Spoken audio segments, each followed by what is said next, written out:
நேத்து நைட்டு சாண்ட்ராக்கு லிட்டரலா பைத்தியம் பிடிச்சிச்சு அப்படின்ற மாதிரி தான் சொல்லணும். கூட நம்ம பீட பார்வதி இருக்காங்களே, அவங்க என்ன பண்றாங்க, ஆல்ரெடி சாண்ட்ரா வந்து மென்டலா டிஸ்டர்ப் ஆயிருக்காங்க, கிட்டத்தட்ட சைக்கோ மாதிரி பண்ணிட்டு இருக்காங்க. ஸோ அந்த சமயத்தில் நம்ம பார்வதி பக்கத்தில் உட்காந்துக்கிட்டு இந்த நந்தினி வெளியே போகும்போது நந்தினி ஒரு மாதிரி சைக்கோ மாதிரி நடந்துட்டு இருந்தாங்க பார்த்தீங்களா, அப்போ எப்படி பக்கத்தில் உட்காந்து ஏற்றி விட்டுட்டு இருந்தாங்க. அதே மாதிரி லிட்டரலா சாண்ட்ரா திவ்யாவை போட்டு தேவையில்லாத ஒரு விஷயத்துக்கு தேவையில்லாத சீன் கிரியேட் பண்ணி புருஷன் வெளியே போயிட்டாரு அப்படின்ற காரணத்தை வச்சு இஷ்டத்துன்னு கத்திக்கிட்டு இருக்காங்க. ஸோ அந்த இடத்துல இந்த பார்வதின்ற ஒரு ஆள், அது பார்வதி இல்லை பீடன்ற ஒரு ஆள் வந்து உள்ள போய் பக்கத்தில் உட்காந்துக்கிட்டு அவ அப்படிதான் அவ இப்படிதான் அப்படின்ற மாதிரி பயங்கரமா ஏற்றி விடுறாங்க.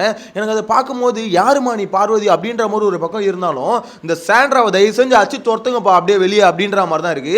நான் மட்டும் இல்லை, சோஷியல் மீடியா ஃபுல்லாகவே பார்த்தீங்கன்னா இப்போ அதுதான் ஒரே டாக்காக போயிட்டு இருக்கு. அதாவது ஓரளவுக்கு நீ பில்டப் பண்ணலாம், புருஷன் வெளியே போயிட்டாரு அப்படின்னு. புருஷன் என்ன இந்த வெளிநாட்டுக்கு போயிட்டாரு இல்லை ஏதாவது ராணுவத்துக்கு போயிட்டாரா, ஏமா இவ்வளோ சீன் போடுற, பார்க்கவே கன்றாவியா இருக்கு. இந்த விஜய் சேதுபதியும் சரி பிக் பாஸ் டீமும் சரி இந்த அளவுக்கு ட்ராமா பண்ற ஒரு பொம்பளை ஏன் உள்ள வச்சிடுறீங்க? எம்மா என்ன ட்ராமான்றீங்க? ஒண்ணுமே இல்லாத விஷயத்துக்கு திவ்யாவை போட்டு கழுவி ஊத்துதுங்க. ஆக்சுவலா லிட்ரலா பார்த்தீங்கன்னா அந்த அளவுக்கு திட்ட வேண்டிய அவசியமே இல்லை, போட்டு லிட்ரலா கிளிக்கிறாங்க. அதை பார்க்கும்போது கனி மிச்சம் எல்லாருமே பார்த்தீங்கன்னா திவ்யாவை பார்த்தா பரிதாபப்படுறாங்க. ஏமா திவ்யா நீ அங்க படுக்காத, அந்த பொம்பளை பக்கத்துல அது சரியா பைத்தியம் ஆயிடுச்சு, நீ என் பக்கத்துல வந்து பத்துக்கோ அப்படின்ற மாதிரி கனி வந்து கூட்டின்னு போறாங்க. ஸோ அதை பார்க்கும்போது உண்மையிலே பாவமா இருந்தது. திவ்யாவை பார்க்கும்போது என்ன விஷயம் தெரியுமா, திவ்யா போயிட்டு இந்த துணியை எடுத்து வைக்கணும் அப்படின்ற மாதிரி ஏதோ சொல்றாங்க. ஏமா தாயை தயவு செஞ்சு விடு அப்படின்னு சொல்லிட்டு அந்த திவ்யா கேட்குறாங்க, அக்கா நான் இப்போ என்னக்கா பண்ணேன், துணியை எடுத்து வைக்கணும் தானேக்கா சொன்னேன் அப்படின்னா, தயவு செஞ்சு விடு, இங்கேருந்து கிளம்புன்னு சொல்லிட்டு கத்துன்னு கத்துறாங்க. அதை பார்க்கும்போது லிட்டரலா சாண்ட்ராக்கு வந்து மண்டையில் ஏதோ ஒரு கோளாறு வந்துருச்சு. இவங்க எல்லாம் எதிர்பார்த்தது என்ன தெரியுமா, அதாவது பிக் பாஸ் டீமும் சரி விஜய் சேதுபதியும் சரி அது பிரச்சனை வெளியமிச்சா சாண்ட்ரா வந்து சந்திராவாக மாறும், அதாவது நம்ம இன்னொரு பீடை கிடைக்கும் அப்படின்ற மாதிரி நினச்சாங்க. ஸோ அதுதான் அவங்க எக்ஸ்பெக்டேஷன். ஆனால் இது பீடைக்கும் மேலே அப்படின்ற மாதிரி இதுக்கப்புறம் தான் தெரிய போகுது. அடித்து சொல்கிறேன், சாண்ட்ரா வந்து பார்த்தீங்கன்னா வில்லத்தனத்தோட உச்சத்துக்கு போகிறாங்க. நம்ம பார்வதி கொடுக்குறாங்களே கண்டென்ட்டு, அதெல்லாம் ஒரு கண்டென்ட்டே கிடையாது. இதுக்கப்புறம் கொடுக்க போகிறாங்க பாருங்க கண்டென்ட்டு. அவங்க இவ்வளோ நாளாக திவ்யா மேலே எவ்வளோ கான்ல இருந்தாங்க அப்படின்றது நேற்று நைட்டு தான் சொன்னாங்க. அதை பார்க்கும்போது ஏமா அப்போ நம்ம எதிர்பார்த்தது நம்ம நினச்சதெல்லாம் ஒரு விஷயம் யோசிச்சுட்டு இருந்தோம்ல, பிரஜனும் திவ்யாவும் பழகிறது வந்து இந்த பொம்பளைக்கு பிடிக்கல அப்படின்றது, அது ஆக்சுவலாக நேற்று தான் தெரிஞ்சுது விஷயம். நேற்று நைட்டு வந்து பார்த்தீங்கன்னா அவங்க அப்படியே கொட்டுறாங்க. அப்போ தான் பார்வதி கேட்குது, ஓ ஆமாம்மா இந்த மாதிரி தங்கச்சி இந்த மாதிரிலாம் பழகும் போது அது ஒரு மாதிரி தான் இருந்திருக்கும் அப்படின்ற மாதிரி பார்வதி சொல்கிறாங்க. சாண்ட்ரா அப்போ பொசசிவ்னஸ் தான் நீ சம கடுப்பில் இருந்தியா, இதை போய் டேரெக்டாக திவ்யா கிட்ட சொல்லியிருக்கலாமே, செருப்பு கழட்டி அடிச்சிருப்பாளே.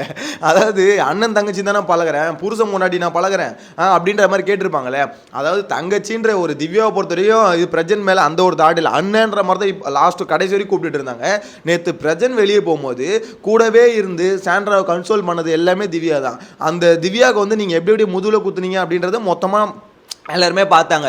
அதாவது ஒரு நாள் திவ்யா வந்து சண்டை போடனே திவ்யா பின்னாடி போயிட்டு கழுவி புருஷனும் பொன்னாடி ஊத்திட்டு இருந்தீங்க. ஸோ இங்கே வந்து இப்போ வந்து கதை கொடுக்குறீங்களா அப்படின்ற மாதிரி தான் இருக்கு. இந்த இடத்துல வந்து பார்த்தீங்கன்னா நேற்று தேவையில்லாத ஒரு சண்டை, அந்த சண்டை வந்து அவசியமே இல்லை.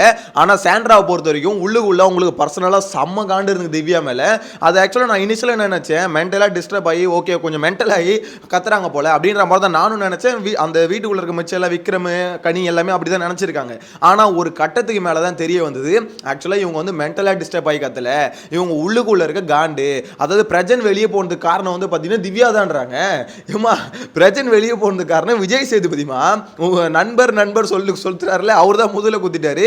இன்னொன்னு பிரஜனை காப்பாற்றணும்னு ஒரு விஷயம் பண்ணியிருக்காரு, பிரஜன் நல்ல பேரோட வெளியே வரணும் அப்படின்ற ஒரே ஃபோக்கஸ்ல வெளியே தூக்கிட்டு வந்திருக்காரு. ஸோ இந்த இடத்துல வந்து பார்த்தீங்கன்னா வெளியே போனதுக்கு யார் காரணம்னு கேட்டால் உன் புருஷன் தான். உன் புருஷன் உள்ள வந்து பேப்பர் ரவுடி மாதிரி பண்ணாமல் இருந்திருந்தா உள்ள இருந்திருப்பா. அப்படி அவர் பேப்பர் ரவுடி மாதிரி பண்றதுனால தான் விஜய் சேதுபதி ஐயோ இவன் வந்து பேப்பர் ரவுடி மாதிரி வெளியே வந்துட்டானா அசிங்கப்பட்டுருவான், ஸோ இப்போ நல்ல பேரோட வெளியே எடுத்துருவான் அப்படின்றதுனால தான் வெளியே எடுத்திருக்காங்க. இதுக்கு நீ யாரை தேங்க் பண்ணணும்னா விஜய் சேதுபதி தேங்க் பண்ணணும், குறை சொல்லணும்னாலும் விஜய் சேதுபதி தான் சொல்லணும். இங்கே வந்து திவ்யா தான் வெளியே போனதுக்கு காரணம் அப்படின்ற மாதிரி இந்த பொம்பளை சொல்றது மட்டும் இல்லாமல் இன்னொரு விஷயத்தையும் மென்ஷன் பண்ணுறாங்க.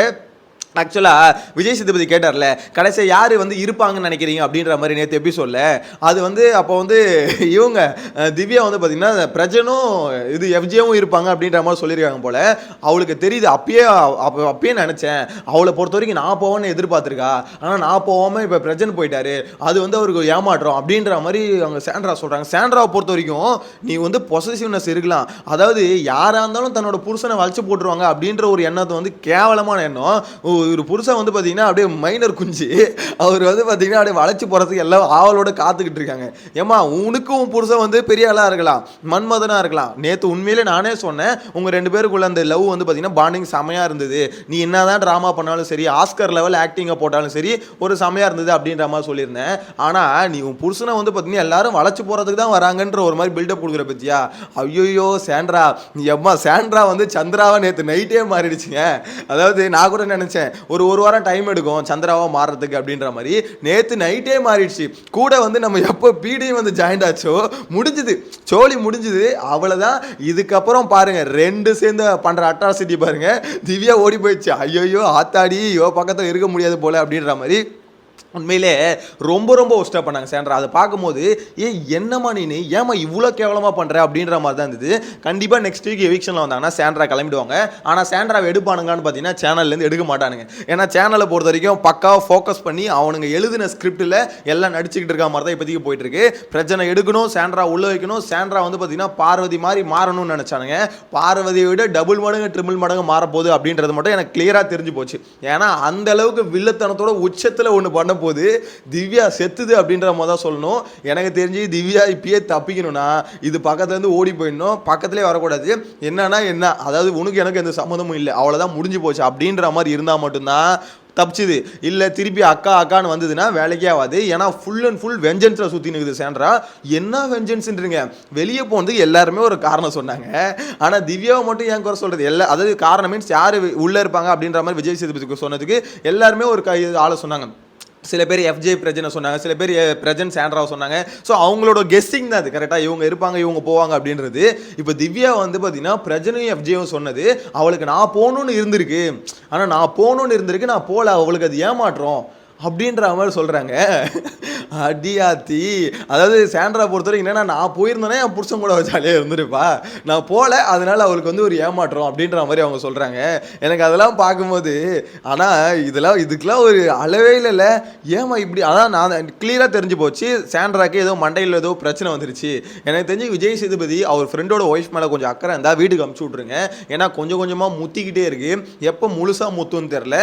முழுசாக முத்துச்சுன்னு வச்சுக்கோங்களேன், இந்த நந்தினி மாதிரி பார்த்தீங்கன்னா எல்லாரும் இப்போ திவ்யாவை கத்த நேற்று நைட்டு எனக்கு பார்க்கும்போது அதான் தோணுச்சு, ஆஹா இது வந்து ஏதோ ஒரு பிரச்சனை வந்துச்சு போல மண்டையில் காலி, இது அவளை இந்த பீஸ் வந்து இப்படியே வெளியே அமிச்சாதான் உண்டு அப்படின்ற மாதிரி தான் நேற்று ஸ்ட்ரைட்டாக அந்த ஃபுட்டேஜை பார்க்கும்போது எல்லாருக்குமே அப்படி தான் தோணும்.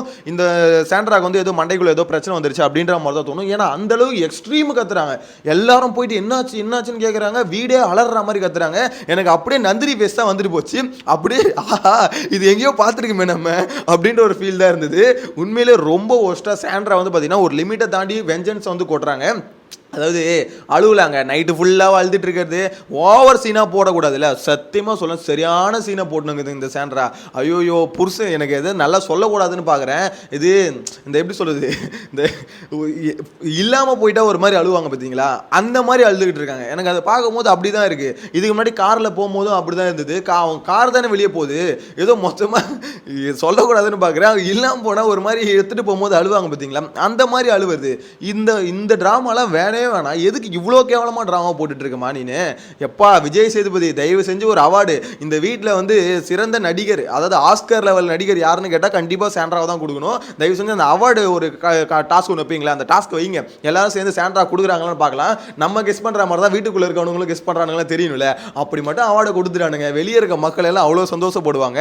நடிப்பு அரக்கி அரக்கி அரக்கி எம்மா யாருமா நீனு அப்படின்ற மாதிரி தான் இருந்தது. உண்மையிலேயே அந்த இடத்துல சாண்ட்ரா பிஹேவ் பண்ணது இருக்குல்ல, உண்மையிலே அங்கே வேற யாராவது இருந்திருந்தாங்கன்னு வச்சுக்கோங்களேன், கண்டிப்பாக ரியாக்ட் பண்ணிட்டு இருப்பாங்க. அதாவது என்ன நீ உனக்கு என்ன பிரச்சனை, எதுக்கு ஓரா சீனை போடுற, துணியை எடுத்து வைந்தானே சொல்கிறான், உன் புருஷன் வெளியே போனால் அது உன்னோட பிரச்சனை, உன்னோட கஷ்டம், அதை எடுத்துகிட்டு வந்து ஏன் மேலே எதுக்கு காமிக்கிற, எனக்கு தெரிஞ்சு திருப்பி கத்தி விட்டுருக்கணும். நீ அப்செட்டாக இருந்தால் நான் இப்போ என்ன சுச்சுவேஷனில் இருக்குன்னு தெரியல அப்படின்ற மாதிரி சொல்கிறாங்க. என்ன சுச்சுவேஷன், நீ சீனை போட்டுனுக்கிற, நீ நடிச்சுக்கிட்டு இருக்க, ஆக்டிங் பண்ணிட்டு இருக்க, அப்படியே அப்பட்டமா எடுத்து அடி நடிச்சிருக்கோம், அழுது நீ புலம்புனா புலம்பிக்கோ.